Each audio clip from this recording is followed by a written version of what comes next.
किसी ने एक वीडियो के नीचे एक दिलचस्प टिप्पणी छोड़ी। उन्होंने कहा कि उन्हें इसका अनुभव हुआ है। एक विषय या शायद केंद्र या स्वयं या विचारक होने का भाव कहीं उस स्थान पर जहां उनका सिर है। इसलिए उन्होंने इसे अपने दिमाग में एक सनसनी के रूप में अनुभव किया। और फिर बाद में एक बार जब उन्होंने इसकी जांच में सीधे निवेश करना शुरू कर दिया तो एक बदलाव आया या महत्वपूर्ण अंतर्दृष्टि थी। और मुझे लगता है कि उन्होंने उल्लेख किया है कि उन्होंने उस स्थान को टाल दिया था। ऐसा इसलिए क्योंकि उन्होंने सोचा कि ऐसा होना चाहिए था, विषय या व्यक्तिपरकता से बचने के लिए। तो मैं बस इसके बारे में कुछ बातें कहना चाहता हूं क्योंकि मुझे लगता है यह बहुत से लोगों के लिए प्रासंगिक है, लोग और अभ्यास करने के लिए। और क्या, जब मैं इंगित करता हूं तो मैं कहता हूं पहचान और विशिष्ट अंतर्दृष्टि में बदलाव की संभावनाएं, तो इसका एक हिस्सा सिर्फ भाषा की समस्या है। किसी ऐसी चीज के बारे में बात करने के लिए भाषा का उपयोग करने की समस्या जो भाषा की अवधारणाओं या विवरणों के अधीन नहीं है, यह बस नहीं है। लेकिन हम उस संभावना या अनुभवात्मक बदलाव को इंगित करने के लिए कुछ निश्चित तरीकों से भाषा का उपयोग कर सकते हैं जो इसे स्पष्ट रूप से प्रकट कर सकता है। लेकिन इसके हमेशा दुष्प्रभाव होते हैं, और अक्सर इसके कुछ दुष्परिणाम यह होते हैं कि हम भाषा को पूरी तरह से समझे बिना उसका उपयोग करते हैं और व्याख्या के माध्यम से भाषा का उपयोग करते हैं। और वह व्याख्या उस विश्वास द्वारा फिल्टर की जाती है जिसे हम नहीं देख रहे हैं, या शायद एक प्रवृत्ति जिसके बारे में हम पूरी तरह से जागरूक नहीं हैं। और वह प्रवृत्ति हमारे अनुभव को एक तरह से बदल सकती है या हमारे ध्यान को एक निश्चित तरीके से बदल सकती है जो एक निश्चित प्रकार की अवधारणात्मक विकृति को कायम रखती है, मान लीजिए। तो ये काफी तकनीकी लग सकता है, लेकिन विशेष रूप से मैं यहां जिस बारे में बात कर रहा हूं वह परहेज है, किसी चीज से बचने की प्रवृत्ति। अब जब हम दिमाग से पहचाने जाते हैं तो हमें हमेशा इसका एहसास नहीं होता है, लेकिन उस सभी मानसिक गतिविधि के तहत चलने से बचने की एक बड़ी प्रवृत्ति होती है। संवेदना से बचने की एक प्रवृत्ति, एक प्रबल प्रवृत्ति और बार बार दोहराने की प्रवृत्ति होती है। यह एक बहुत ही सरल कथन है, लेकिन मुझे लगता है कि यह वास्तव में काफी हद तक सच है, लेकिन नहीं, अक्सर गहरे एहसास तक स्पष्ट रूप से प्रकट होता है।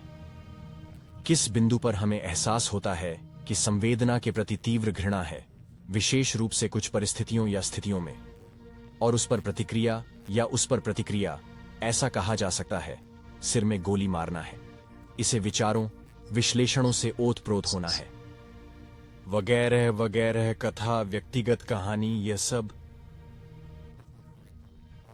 सभी चीजें विचारों की ओर ले जाती हैं। और कुछ बिंदु पर हम इसे देखते हैं और हम पहचानते हैं कि वाह, ठीक है, क्या होगा अगर मैं सीधे वहीं चला जाऊं जहां मैं हूं। वास्तव में टालना, बिना यह एहसास किए कि मैं ऐसा कर रहा था, इसे सीधे उस अनुभूति में डालने से बचें। ठीक है, आमतौर पर या अक्सर अगर हम होते इसे पूरी तरह से और बिना किसी हिचकिचाहट के करने में सक्षम, एक परिप्रेक्ष्य को बनाए रखने के लिए बस थोड़ा सा पीछे हटने की कोशिश नहीं कर रहा है, बल्कि वास्तव में वहां एक महत्वपूर्ण बदलाव या एक महत्वपूर्ण अनुभवात्मक अंतर्दृष्टि है जो उससे उत्पन्न होती है। अब व्याख्या अक्सर उस बिंदु पर होती है, ओ होगा, मैं समझ गया कि मैं क्या कर रहा हूं, गलत समझ रहा था, या मैं इसे कैसे गलत समझ रहा था, या ये अभ्यास के बारे में कुछ होगा, जैसे ओह, जब मैं अभ्यास कर रहा था मैं कर रहा था यह या वह करना, और वह इसे अनदेखा करना था जिसे मैंने अभी अभी महसूस किया है या पहचाना है। लेकिन यह वास्तव में बहुत जटिल है। जो कुछ घटित हो रहा है वह बस मन का संस्करण है। इस सब के नीचे जो हो रहा है वह यह है कि बहुत ही सरल तरीके से बचने की एक प्रवृत्ति, एक मजबूत प्रवृत्ति और एक गति है। और लगातार अवधारणा बनाने, अपने अनुभव से दूरी बनाने आदि की प्रवृत्ति को अपनाने या वापस पाने में हमें थोड़ा समय लगता है। इसे वापस डायल करने में कुछ समय लगता है, जहां यह स्पष्ट हो जाता है कि क्या हो रहा है। अनुभव से दूर विषयीकरण की यह भावना है, जिसमें यह विश्वास या भावना भी शामिल है कि प्रारंभिक जागृति से पहले सिर में कहीं ना कहीं कोई विषय है या जो कुछ भी है। अक्सर हम क्या टाल रहे हैं या टालना स्वयं इस प्रकार के माध्यम से किया जाता है। चेतना में खड़ी लहर जो एक स्थिर विषय की तरह महसूस होती है, जिसे हम देखते भी नहीं हैं, और कथा और दुनिया और हमारी सभी मान्यताएं व्यक्तिपरक लगती हैं, उस खड़ी लहर के दूसरी ओर खींचें। लेकिन बचाव निरंतर है, और यही वह चीज है जो खड़ी लहर को जारी रखती है। तो फिर हमारे पास इस तरह के सेकंड हैंड या सेकंड डिग्री हैं। मान लीजिए इच्छाएं और घृणाएं विचारों को खुद ही धकेलती और खींचती हैं, बिना यह ध्यान दिए कि आप खुद को एक विचार मान रहे हैं। वह मन की पहचान की दुनिया है। जब तक आप उस जादू को नहीं तोड़ते, यह एक बहुत ही भ्रमित करने वाली दुनिया हो सकती है। एक बार जब आप उस जादू को तोड़ देते हैं तो आपके पास है देखने के लिए बहुत अधिक पहुंच। संवेदना की यह प्राथमिक गलत धारणा ही समस्याग्रस्त है। मुझे इससे बचना होगा।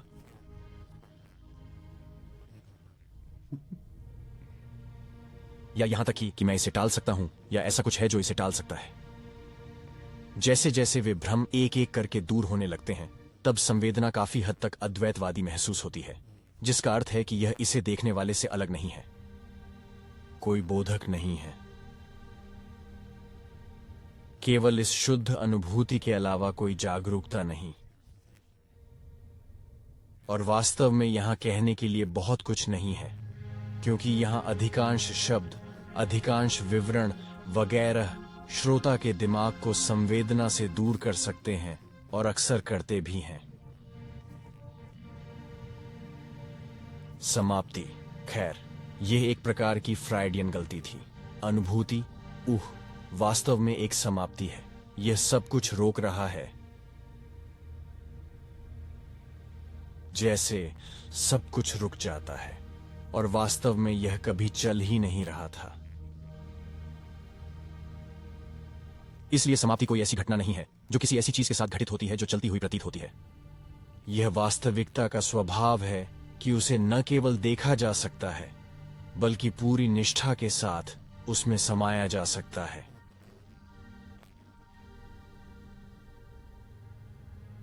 और यहां जबरदस्त मात्रा में अंतर्दृष्टि है, लेकिन आप इसके बारे में कभी भी बात नहीं कर पाएंगे। मैं इसके बारे में कभी नहीं बोल सकता। अंतरंगता की अपार संभावनाएं हैं।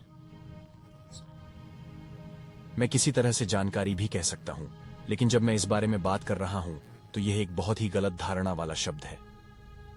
बुद्धिमत्ता, यहां तक कि यह सब भी, लेकिन यह संज्ञानात्मक नहीं है। इसका समय या स्थान से कोई लेना देना नहीं है। इसका आपसे कोई लेना देना नहीं है कि आप स्वयं को कैसा समझते हैं। तो फिर ये शब्द भ्रामक हो सकते हैं, लेकिन इस स्थान से, इस स्थानहीन स्थान से, समाप्ति की गैर घटना से, हर चीज का ध्यान रखा जाता है। कुछ भी प्रबंधित करने या कुछ भी अभ्यास करने की कोई आवश्यकता नहीं है। यहां अभ्यास का क्या मतलब है? क्योंकि यदि अभ्यास है तो अभ्यास क्या नहीं है? यदि कोई अभ्यासी है तो वह क्या है? प्रैक्टिशनर के अलावा उन्हें किस संदर्भ में या इसके विपरीत रखा या वर्णित किया जा रहा है? इसलिए यहां कोई विरोधाभास नहीं है, कोई अवधारणात्मक दूरी नहीं है, कोई विरोधाभास नहीं है।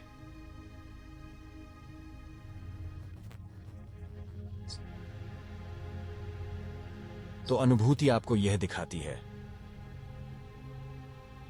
लेकिन आपको इसे पूरी तरह से इसमें जाने देना होगा, या बस इसे आपको जलने देना होगा, या इसे आपको यह दिखाने देना होगा कि यह वास्तव में कैसा है। किसी बिंदु पर ऐसा होगा। आप यह नहीं चुन सकते कि वह कब होगा, लेकिन आप इसके रास्ते में आने वाली किसी भी चीज का पता लगाकर खुद को तैयार कर सकते हैं। गुप्त उद्देश्य, संघर्ष, प्रतिरोध, प्रतिक्रियाशीलता, मजबूत विश्वास और सब कुछ स्पष्ट कर दें। और यह स्वाभाविक रूप से प्रकट होगा, क्योंकि यह बस मामला है, बस ये कैसा है, और यह अन्य नहीं हो सकता। और आप, यदि ऐसा हो सकता तो मैं ऐसा नहीं चाहता। और